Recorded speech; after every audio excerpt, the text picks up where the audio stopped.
All right. Well, hello and welcome. This is Hosanna Hanson, and I have the fabulous Drew Harden here with me today. I am so excited, Drew, that you are with us. Drew is a founder of Blue Compass, which is one of the Midwest's largest digital marketing company, and also the author of Retain. Today, I'm excited to have you on. Thank you so much for joining, just talking about your leadership journey, as well as the importance of culture and how that's played a big role in your professional journey. Welcome. Would you mind just telling us a little bit about how you got to be here? Sure. Well, Hosanna, thank you for having me, first of all. And yeah, I think I kind of got on this journey because I got a job. It was an internship when I was 19 at this company, and it was a kind of an agency setting. And it was a really great experience. I started there. They had a wonderful culture. Really enjoyed the people I worked with. There's so many personalities in the office, so much fun. And I worked there through college. I got hired, continued to work there, and it was a great experience. I learned a lot, but over the years, I suddenly started to see the culture change, and it went from a great culture to a toxic one because of a number of changes that happened. And towards the later days I was there, it started to be just so taxing. When I was driving home at night, I just felt negative. It was difficult. Mondays were bad, Fridays were good. It was that sort of thing. And in 2007, I had the idea to leave and basically start a digital marketing agency, which was Blue Compass. And so I did that. I had a co-founder named Kerry, who was an incredible guy, and we did it together. And when we started, it was always our goal to give good organizations a clear direction for their online presence, to Right. be the best at building websites, digital marketing, SEO, and things like that. But our secondary goal was always to have an incredible company culture that no one wants to leave. We wanted to have a place where we had fun all the time, where everyone enjoyed it, where there was joy in the office. And so we started in 2007, and we had that for years. Slowly over the years, we started to hire people, serving clients. We were super, super young, learning a lot over the years, but we always had a great culture, and there were so many laughs in the office, and people were supporting one another, and it was just a joy to be in the office. And then in 2012, what I think is the best thing and the worst thing that ever happened to us occurred, which is we got an absolutely massive client, the biggest one we had ever had, especially for us back then. Right. And that was good because it helped us grow and it gave us more opportunity, experience, and things like that. But it was bad because it was such a huge client. We had to hire a bunch of people really quick. And so we went from 8 people to 16 people overnight. And Hosanna, that was the first time I ever saw any sort of drama or gossip creep into our organization. And Mm, I felt absolutely shocked because this wasn't supposed to be what we're all about. I mean, we said we would never have this. Why is this creeping into our organization? And it was really troubling and it was really difficult. So that caused me to take a step back and self assess. I just always thought the power of my personality was enough to fuel an incredible company culture. And it turns out I it's hear not. ya. It's definitely not, whether I want it to be or not. So I Right. realized that you have to be really purposeful about Mm, having a great workplace. It takes a strategy, it takes work. It doesn't just happen. Unfortunately, because of the human condition, culture trends towards negative unless you're purposeful about it, unless you have good leaders and you employ the right tactics. And so I realized that, and that's when we instilled our values here at Blue Compass. We mm, have 5 values. They're value statements. We are positive. We give clients our best. We support one another. We grow our expertise. And 5, we reject drama and gossip. And so mm. we instilled those values back then. And I realized, Hosanna, that as the CEO, my number one purpose is to make our values known to our team, to live them out myself, and to help them do the same. And if I can do that, we will have a wonderful company culture. The workplace will be great. People won't be looking over their shoulders because someone's trying to take their credit. People will freely give credit. There'll be laughter in the office place. There'll be joy, and we'll all be able to do our very best, do some really creative work.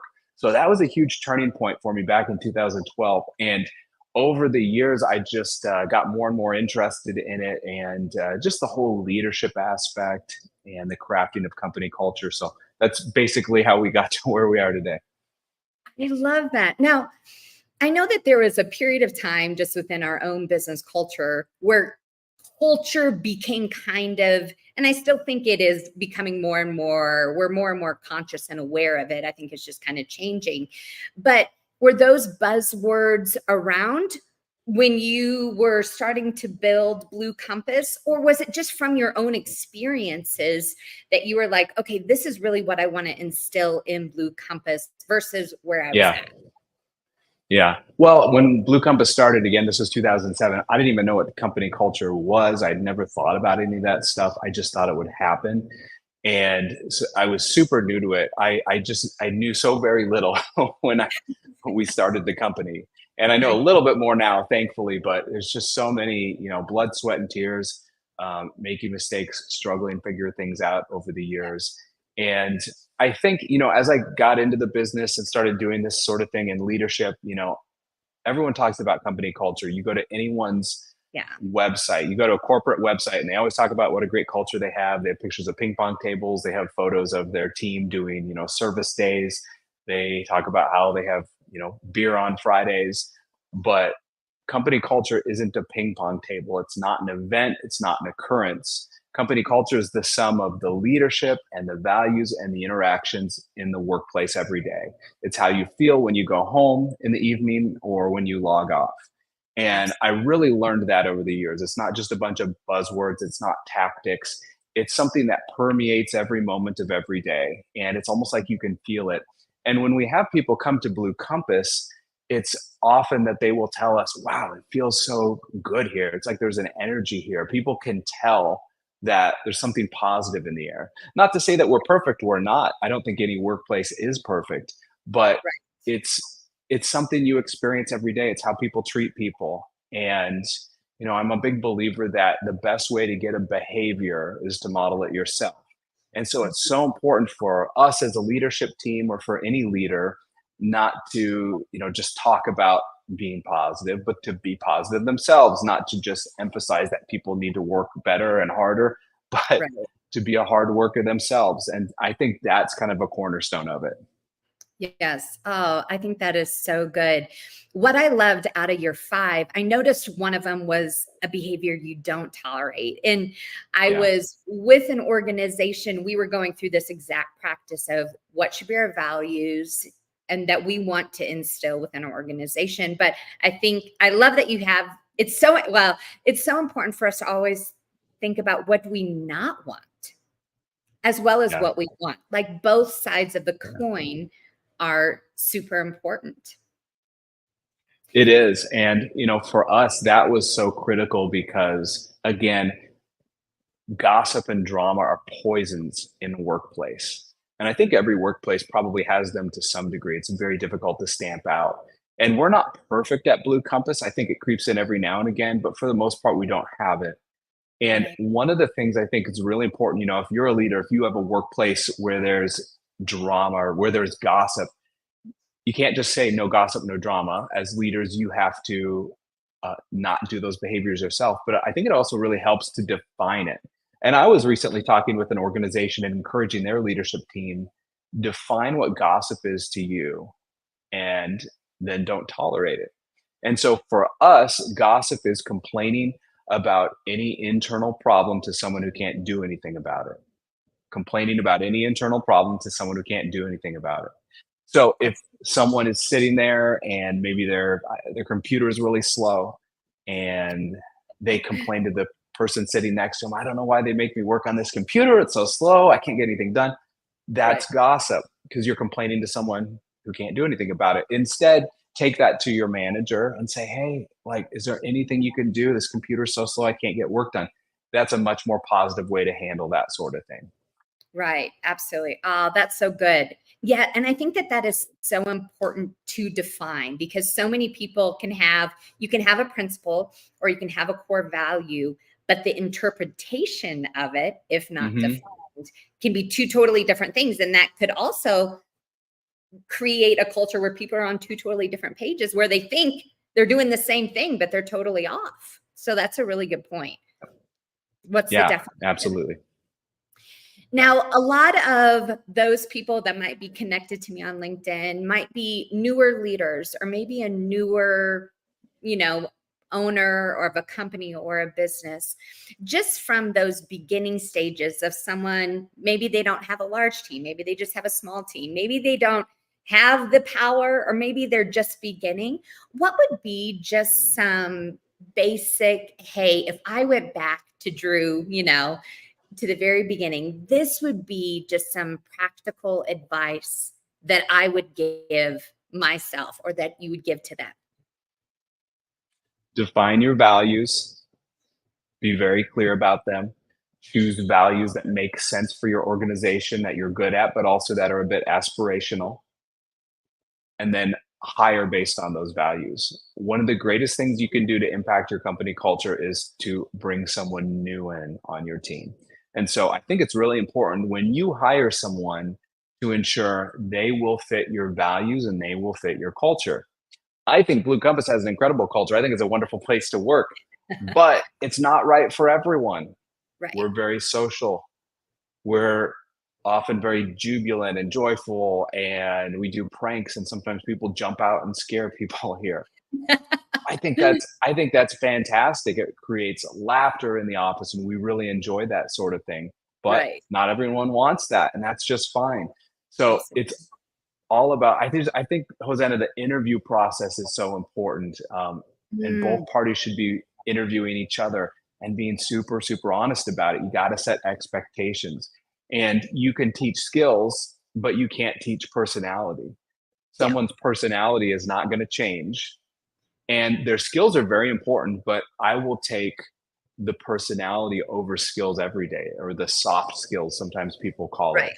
I Yeah. think it's so important. We ask questions about our values, how well are they going to fit into it, that sort of thing. It's so critically important. So know your values, know your mission, and then add people who fit into that. Even if they don't perfectly fit the skill set, you can teach those, Right. but you got to hire people you like and who are going to be positive and add to your culture. That is so true. Now, can we talk about the other side? And let's say you hired someone. What does it look like when you bring someone on that you might think initially everything, all the boxes checked, but then Yeah, after a little while you realize, I don't know if this is the best fit or some things changed. sure. What does that look like and how should people handle that as well? Yeah. Well, that does happen, Hosanna, unfortunately, and it can even happen to us. I don't think anyone's perfect at interviewing. It's impossible to sit across from someone for an hour or 3 hours or whatever it is and totally understand who they are and what they're going to do and who they're going to be. So I think, it's it's really important for your organization to spend a lot of time and effort training that person at the beginning, giving them the tools to succeed. But Mhm. then if things start to maybe go off the rails a little bit, it can never be something where you talk about it behind closed doors and worry about it. The conversation has to occur with that person as well. You have Yeah. to be really clear about it, have conversations, and then send emails afterwards to let that person know in writing.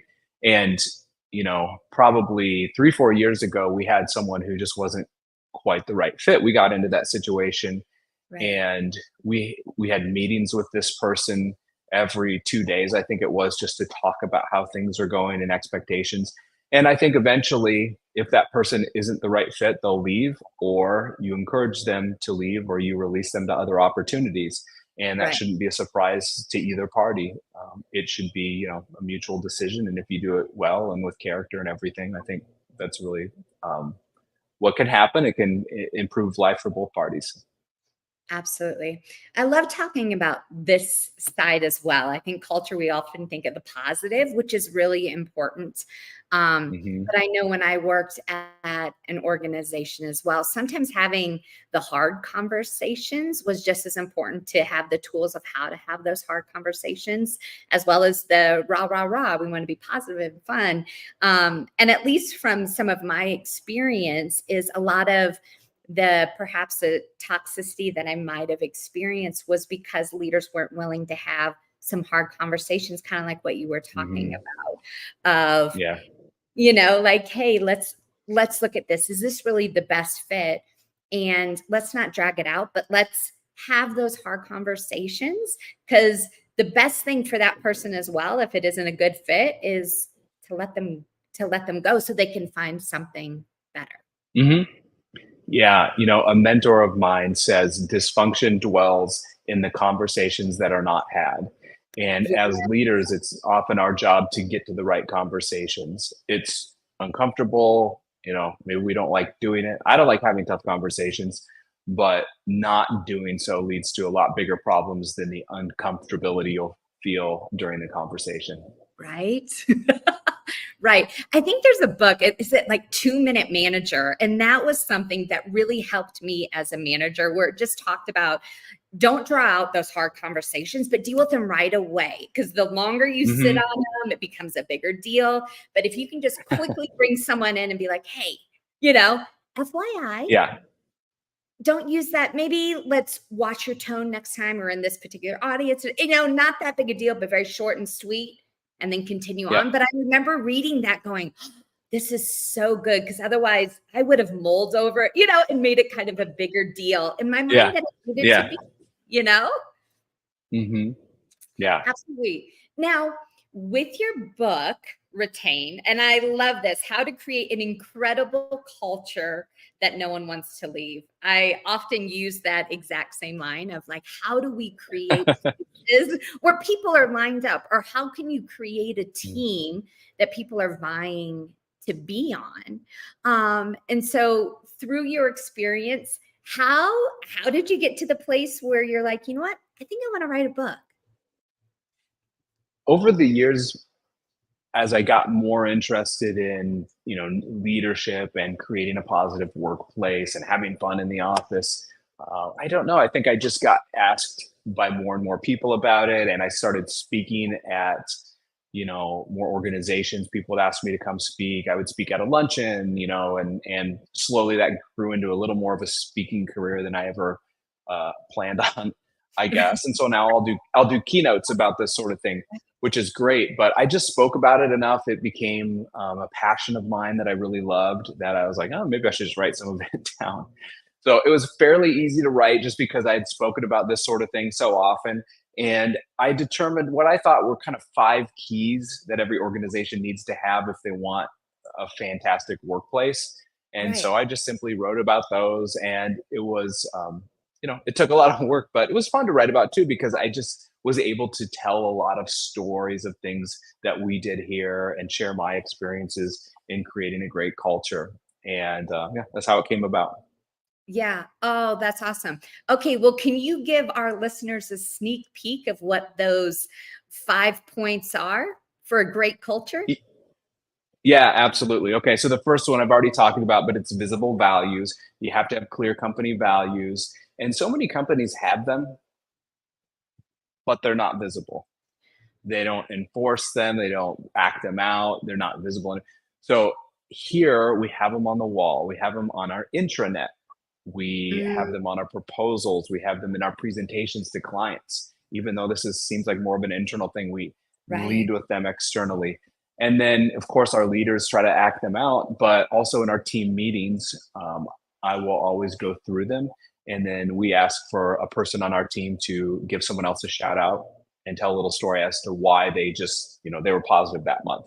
So I Right. think that's telling stories is really powerful, and that's a really good way to do it. That's been good for us. The second one is appreciative acknowledgement, and it's Mm, basically, we all want to matter. We all want to know what we're doing matters. And in abs- a recent survey, I saw that 79% of people who just left their jobs in the United States did so because of lack of appreciation. No one ever left a job because they were too appreciated. So Right. having that spirit of acknowledgement is just really, really important. The third one is jubilant joy, just having fun in the office, being able to laugh and express yourself. And if it fits the spirit of your office, doing pranks and things like that. Right. But there's a lot of examples I give of how you can actually have fun in the office. I don't know where we got the idea that work is dull and work is boring, but Right. it's really important. I saw a quote, I think it was by Dale Carnegie, and he basically said, like, people rarely succeed unless they're having fun in what they do. And we really believe that here. I think that's absolutely true. The fourth one is constant connections. And basically, the idea here is you have to have relationships in the office. You have to have Mhm. really good relationships. And one of the most important ones is the relationship between the manager and the person that reports to that manager. And Yeah, so I talk a lot about the power of one on ones, how to do them, how to have really great connections and conversations, I love it. how to listen. You know, the Mhm. biggest issue today, I think, in many workplaces is that people listen to reply, they don't listen to understand, Yeah. and leaders are often really guilty of that. So just how to listen to people. When we built out our office here at Blue Compass, we decided to not put any doors on our offices, and we did that because we want to have, you know, a no door policy, not just an open door policy. So maybe it seems a little silly, but just that visual, we want people to feel really comfortable coming in and expressing themselves. And then the fifth one is genuine growth.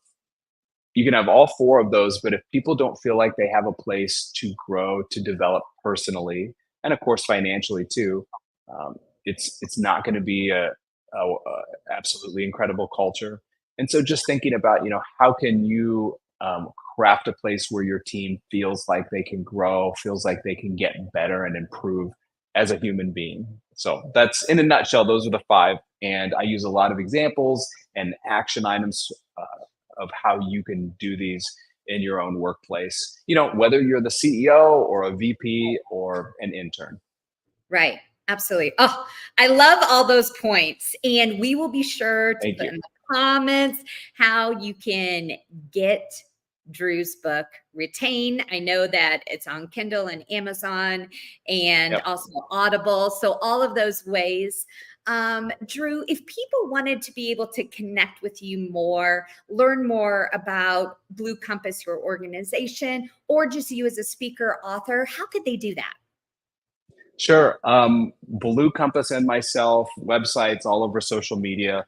But the website for Blue Compass is just simply bluecompass.com. And my website is simply drewharden.com. That's Harden. But yeah, information about booking me as a speaker, a lot of blog articles. I have a pretty active YouTube channel and things where I share insights like that. So Blue Compass and I are all over the place out there. I love it. Well, Drew, thank you so much for taking time for doing this live. I personally have gleaned so much. I know I could probably take up most of your day, but I know you're a busy man. So we'll go ahead and wrap up today. But thank you so much. Appreciate it. I will, in the comments, put all of Drew's information. So anyone who might be wanting to connect, you'll have the ability to do that. And Drew, thanks again. I really appreciate you coming on. Thanks for the opportunity, Hosanna. It's been great.